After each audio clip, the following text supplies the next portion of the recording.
வணக்க நண்பர்களே. இயற்கை எழில் கொஞ்சம் நேபாளம் ஹூம்லா மாவட்டத்தில் ஒரு வினோதமான நிகழ்வு நடந்துக்கிட்டு வருது. அதாவது இந்த மாவட்டத்தில் நயின்பா அப்படிங்கிற ஒரு பழங்குடியின மக்கள் வாழ்ந்துக்கிட்டு வராங்க. இவங்களுடைய திருமண வாழ்க்கை முறையை கண்டு நேபாள நாட்டு அரசு கடுமையாக எச்சரிக்கை விட்டுருக்கு. தயவு செய்து இது போல் பண்ணாதீங்க, இனிமேல் இது போல் திருமணம் பண்ணிங்கன்னா நாங்கள் சட்ட ரீதியாக நடவடிக்கை எடுப்போம்னு சொல்லி நேபாள நாட்டு அரசு எச்சரிக்கை விடுத்தோம். இந்த மக்கள் திருமண வாழ்க்கையில் ஒரு வினோதமான முறையை கையாண்டுட்டு வராங்க. பொதுவாக திருமண வாழ்க்கை முறையில் ஒருவனுக்கு ஒருத்தி அப்படிங்கிற ஒரு முறையை தான் இந்திய நாடு, நேபாளம், இலங்கை போன்ற ஆசிய நாடுகள் கடைபிடிச்சிட்டு வருது. ஆனால் நேபாள நாட்டில் இருக்கிற இந்த பழங்குடியின மக்கள் மட்டுமே திருமண வாழ்க்கையில் ஒரு முரண்பாடான விஷயத்தை கையாண்டுகிட்டு வராங்க. எத்தனை சட்டம் போட்டாலும் எங்களுடைய எண்ணத்தை மாற்ற முடியாது, எத்தனை சட்டம் போட்டு மிரட்டல் விட்டாலும் எங்களுடைய திருமண முறையை மாற்ற முடியாதுன்னு சொல்லி சவால் விட விதமாக இவங்க பண்ணிக்கிட்டு வராங்க. பொதுவாக நயின்பா பழங்குடியின மக்கள் என்ன பண்ணுவாங்கன்னா, கல்யாண வாழ்க்கையில் தன் வீட்டில் எத்தனை ஆண் மகன்கள் இருக்காங்களோ அத்தனை ஆண் மகன்களுக்கும் ஒரே ஒரு பெண்ணை மட்டும் கல்யாணம் பண்ணி வைக்கிறாங்க.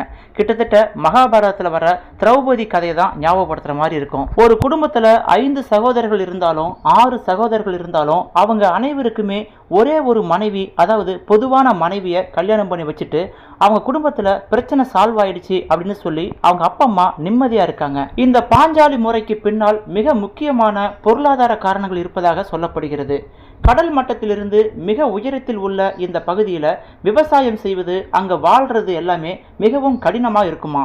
சகோதரர்கள் ஆளுக்கு ஒரு மனைவியை திருமணம் செஞ்சுக்கிட்டாங்கன்னா குடும்ப சொத்துக்களை பிரிக்கப்பட்டு சிறு நிலங்களாக மாறிடும், சகோதரர்கள் அனைவரும் கஷ்டப்படுவாங்க, அந்த குடும்பம் துண்டாடப்படும் அப்படின்னு சொல்லி கருத்தில் கொண்டு உங்கள் எல்லாருக்கும் ஒரே ஒரு பெண்ணை பார்த்து திருமணம் செஞ்சு வைக்கிறேன்னு சொல்லி அவங்க அப்பா அம்மா 5 சகோதரர்களுக்கும் 6 சகோதரர்களுக்கும் ஒரே ஒரு பொதுவான பெண்ணை பார்த்து கல்யாணம் பண்ணி வச்சு மனைவி ஆக்குறாங்களாம். நயின்பா பழங்குடி மக்களின் இந்த விசித்திரமான கல்யாண வாழ்க்கை முறையை அப்போதைய நேபாள அரசு கிட்டத்தட்ட 1963ஆம் ஆண்டிலேயே அதுக்கு தடை விதிச்சிருக்காங்க. நீங்கள் என்னதான் தடை போட்டாலும் என்னதான் சட்டம் கொண்டு வந்தாலும் எங்களுடைய கல்யாண வாழ்க்கை முறையை நாங்கள் எக்காரணம் கொண்டு மாற்றிக்க மாட்டோன்னு சொல்லி பிடிவாதமாக இன்ன வரைக்கும் நயின்பா பழங்குடி மக்கள் அந்த திருமண வாழ்க்கை முறையை கடைபிடிச்சிட்டு வராங்க.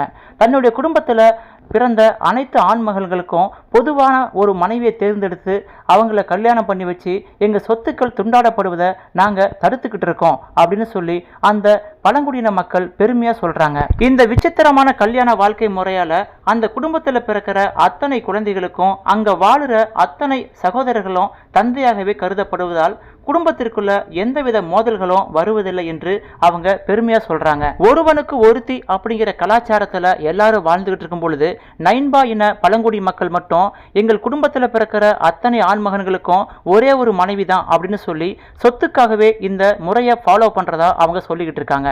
இந்த விசித்திரமான கல்யாண வாழ்க்கை முறையை பற்றி உங்களுடைய கருத்துக்களை மறக்காம கமெண்டில் பதிவிடுங்கள். இது போன்ற சுவாரஸ்யமான செய்திகளை உடனுக்குடன் தெரிந்து கொள்ள நமது சேனலை சப்ஸ்கிரைப் பண்ணிக்கொள்ளுங்கள்.